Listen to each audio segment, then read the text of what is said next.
Bom, meu nome é Maurício, eu vou falar aqui então, explicar, né, o funcionamento básico do nosso computador, né, que nada mais é, né, que ele tem uma arquitetura básica, né. Qualquer computador completo, né, seja ele um desktop normal, esse que nós temos em casa, seja ele um Macintosh, ou até mesmo um computador de grande porte, né, de alta performance, né, ele é formado por 5 componentes. Eu poderia listar até 6 componentes, né, mas 5 componentes básicos que seriam o processador, a memória RAM, o disco rígido, dispositivos de entrada e os dispositivos de saída e os nossos softwares, né.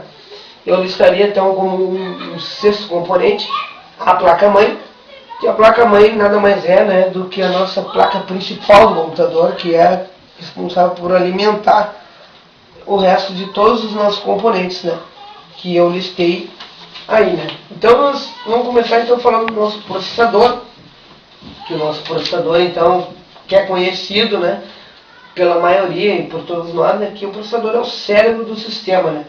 Ele é o encarregado de processar todas as informações, né, que ele recebe da memória RAM e ele recebe do usuário, aquele processo que ele vai processar, então vai executar uma tarefa. Então nós temos aqui o processador, está aqui o cara, processador, ok, ele vai conectado no soquete na placa-mãe. Obviamente a gente sempre tem que ter um cuidado com o processador, porque o processador ele tem um polarizador, né, o que indica a conexão dele no soquete. No soquete tem a indicação exata com a indicação no processador, né? Então a gente sempre tem que ter um cuidado, porque o processador ele vai encaixado levemente, ele é encaixado, não precisa forçar, não precisa empurrar, não precisa fazer nada. Às vezes, alguns determinados processadores a gente dá uma certa pressionada, ele encaixa, nada muito demais, né? Caso a gente possa entortar então os pinos do processador, né, danificando e não tendo mais o processador. Então a gente fecha o soquete, está conectado ao processador. A gente vem depois, a gente tem um encaixe do cooler, né, dissipador com a ventoinha em cima, encaixado, devidamente encaixado no nosso processador, né. Mas obviamente, né, que o processador, né, apesar de toda a nossa sofisticação hoje em dia, ele não pode fazer nada sozinho.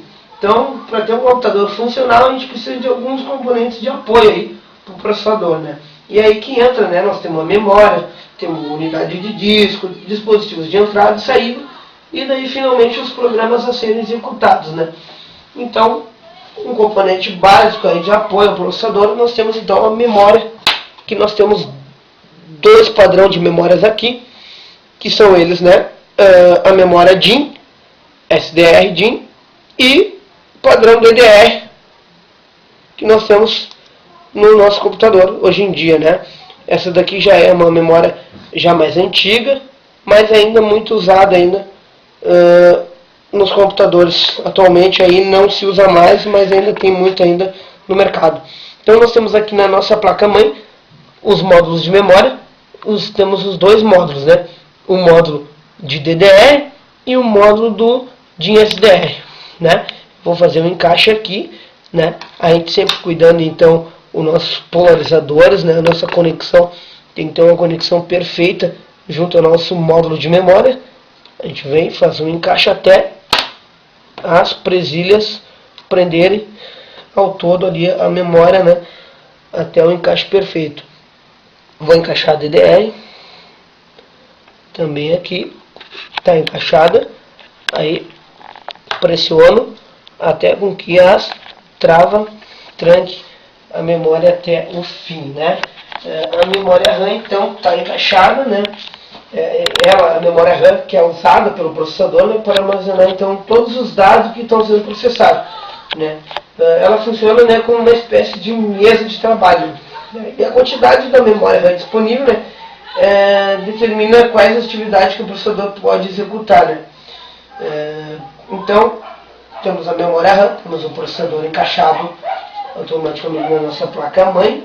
E aí então nós temos outros tipos de memória também, né, que a gente sabe que a memória principal, né, que é a memória RAM, né, E também nós temos também outro tipo de memória, que é para guardar os arquivos de programas, né? Que é a memória conhecida como memória de massa, né? A memória de dispositivo de memória, que é o disco rígido, o nosso HD. Nós temos aqui então um HD, nós temos um HD com uma conexão IDE. Hoje em dia esse HD também possui conexões SATA, que seria utilizado esse tipo de conexão, que é um conector de HD SATA, certo? Mas no nosso caso nós temos então um HD com conector IDE. Nós utilizaremos então um cabo flat. Eu vou pegar aqui, cabo flat, cabo IDE, certo? Vamos fazer a conexão dele no HD e na placa-mãe nós temos as controladoras IDE, onde então vem encaixado o controlador IDE, certo? Vamos aqui, conexão. Ele tem apenas uma conexão aqui, eu estava encaixando errado. Pronto, está conectado. Ele não tem como conectar errado, certo? Depois nós temos aqui então a conexão no HD, né? Cuidando muito sempre a configuração dos jumpers no HD. A gente possui a configuração de master e slave no HD, né? Tendo dois HDs conectados no mesmo cabo flat, então nós vamos configurar ele como slave, no caso, né, de eu ter aqui um driver de CD-ROM, aqui, certo? Eu posso ligar ele na segunda IDE e configurar ele certamente como master, sem problema nenhum. Caso ele venha ligado no mesmo cabo flat do HD, vai ser configurado como slave, o nosso drive de CD-ROM, ok? Depois então nós temos aqui a conexão da nossa fonte ATX, certo? Nós temos a conexão da fonte, ela também tem um encaixe certo, não tem como errar. Conector, ok? 20 pinos, a gente possui hoje fontes com conectores de 24 pinos, certo? Para placas mães mais modernas. E o P4 também serve de alimentação na placa-mãe. Aí depois a fonte faz a alimentação de todos os dispositivos da nossa placa e dos nossos componentes aqui assim, altamente conectado, ok? Aí depois nós temos, então, por último, os nossos softwares, né? Momentos que a gente vem instalar outros programas, né, no nosso computador e vamos instalar um outro componente na placa-mãe, a gente vai precisar de softwares para que sejam reconhecidos e para que possam funcionar corretamente, né? Então, está aqui uma placa de rede como exemplo, conectada na placa-mãe. No momento que o Windows inicializar, então ele vai pedir o reconhecimento do software. Geralmente ele não vai conseguir instalar, né? Tem alguns sistemas operacionais, né, que possuem uma séria variedade de drivers diretamente nele, que possuem os drivers corretos para a instalação da placa. Outras vezes não temos, né? E aí a gente precisa com que a gente baixe drivers ou precise de CD de instalação, software de instalação dos drivers da nossa placa-mãe. Então nós temos a placa-mãe pronta para funcionar, só precisa ser ligada, né? Automaticamente faltando somente o cooler, como aqui eu vou mostrar. Então já uma placa-mãe montada e pronta para funcionar. Essa daqui nós não temos o gabinete, e o gabinete não é tão importante. É preciso, mas o gabinete nada mais é do que uma caixa metálica para proteger então os nossos componentes da placa-mãe e a nossa placa-mãe. E aí eu tenho um power switch, que também está sempre no gabinete. Eu aciono a placa-mãe e entra em funcionamento então o nosso computador. Está ligando automático. Está aí a nossa